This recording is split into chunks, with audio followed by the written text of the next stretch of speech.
Isang araw, pumunta ako sa tindahan ni Aling Nena para bumili ng suka. Pagbayad ko aking nakita isang dalagang nakatungaw sa bintana.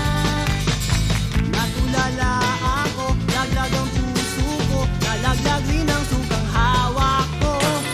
Napasigaw si Aling Nena, ako naman ay parang na kuryenteng pusa. Ngunit natanggal ang hiya nang nakita ko na nakatawa ang dalaga.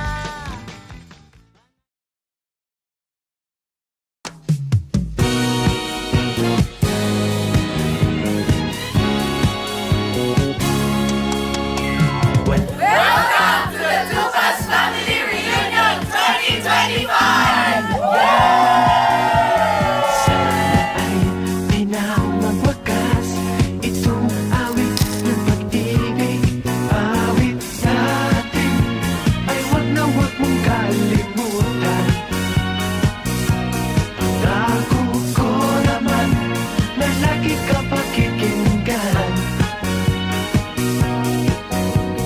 Pagpakailanman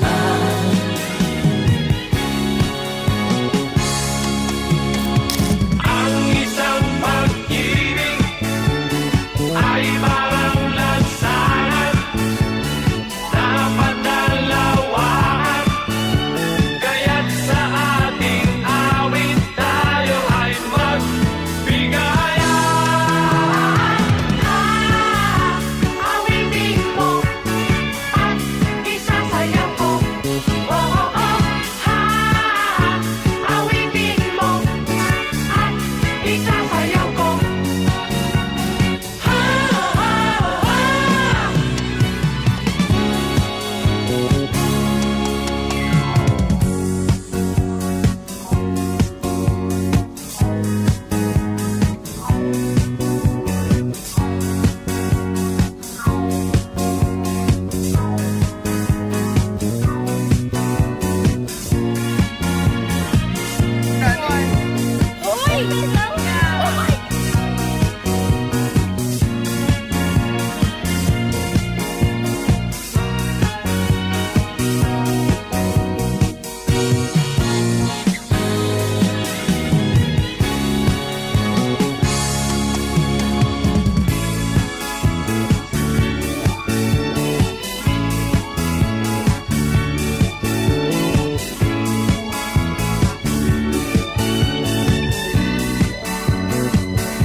Walang iba